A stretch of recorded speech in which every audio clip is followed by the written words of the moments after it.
Thank you so very much. Thank you. Is this all right? She's on the couch. It's not your first choice. We're all family here. Well, that says it right there. We are all family here. I would like to introduce you to my cousin Tom Heffernan, which is also my dad's name. Does that happen a lot in our family? Are people getting named after people? Were you named after my dad, or? I'm not sure if I was or not, actually. It is possible. There's a lot of crossover, right? Because there's Franks and there's Dan's. I mean, Dan named his son Dan, but Right. real quick summary. So Tom is on my dad's side of the family. You previously met a cousin on my mom's side of the family. And on my dad's side of the family, that was a pretty good size, right? How many? Was it 8 siblings? 8 kids. Yeah. My dad was the oldest of 8. And my dad was the youngest. The youngest of 8, yeah. Which is why, as I told Tom, could you maybe get out of frame? It's my face. The people want my face.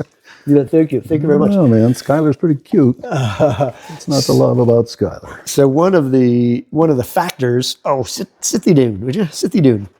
One of the factors in being interested to talk to Tom was because my experience of being in the Heffernan family as the kids of the youngest, who then also dawdled before starting a family, was that we were much younger than other cousins, and so when we would have reunion-y type things, there were a bunch of teenagers from high school who maybe drove cars, and that was radically different than who we were palling around with because we just were different ages. The little squirts of the get-together. We were the little squirts.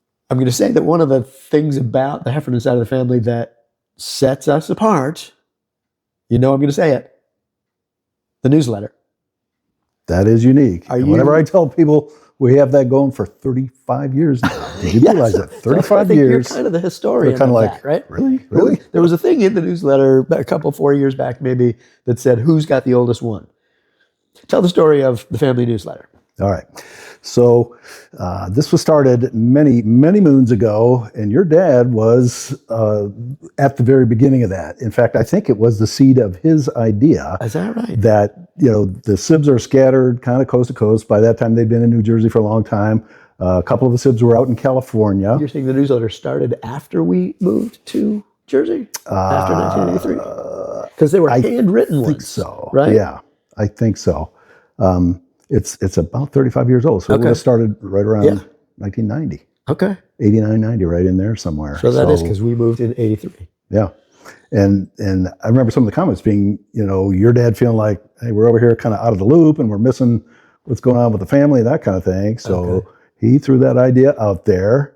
How about that? My dad thought it was great. Uncle Bill, who's the second, he's the one up from your dad. Exactly. Thought it was a great idea also. And Frank, Jim, Joe, Dan, Helen, Harriet, Bill, Tom. Okay. Right. I should be faster at that someday. So my dad brings up, Bill, you were saying. Yeah.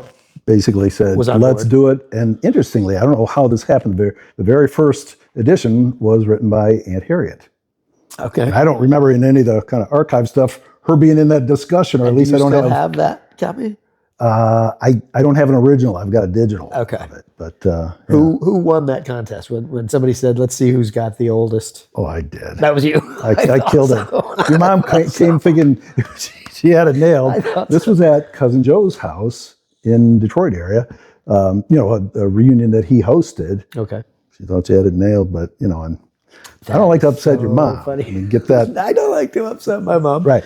That's traumatic. But when you got the older newsletter, you deserve. There's a prize for that, and if you're not entitled to the prize, sit the dude.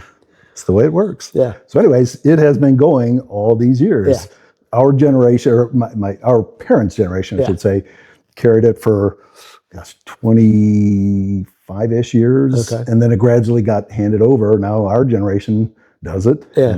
Because my dad is the last surviving sibling. Right. And he is slowing down enough that he's not really writing entries himself anymore. Yeah, like he used to. And I'm going to say when it was first introduced to, I don't know what family would have started it, but when the kids started writing it, it felt like a burden. It felt like homework. It felt like, whoa. Kind of did. But I will say that for me, unexpectedly, the homework turned into just having a deadline to do something means, all right, well, I got to throw something together, and I'm not going to let it be garbage. It has become thought. a means of.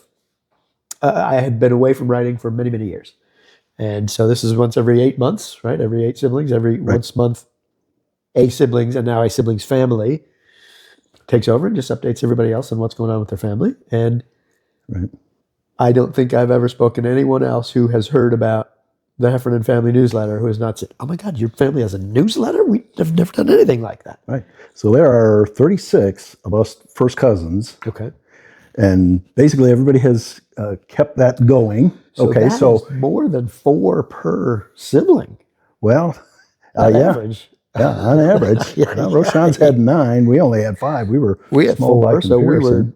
pulling up the rear. So Yeah. So no, a lot of big families. You don't see that. that anyway, much anymore. so each of those families represented, but yeah, so I know more about my cousins and their kids that live on the West Coast than, pretty much any of my friends who have family that are far flung. Yeah. They all say, that is so cool. You would get to know them and, you can stay up with them. And, It's kind of when amazing. I see cousins I haven't seen in years, we kind of pick up where we left off because we Yeah. know something Yeah, about because each you other. genuinely So do. And I it feel really like has some been great. personality comes through, and that even feels like people have stepped up their game recently. That they see other people making an effort, and so there's not as many of the nothing new for us Healthy this time. competition there.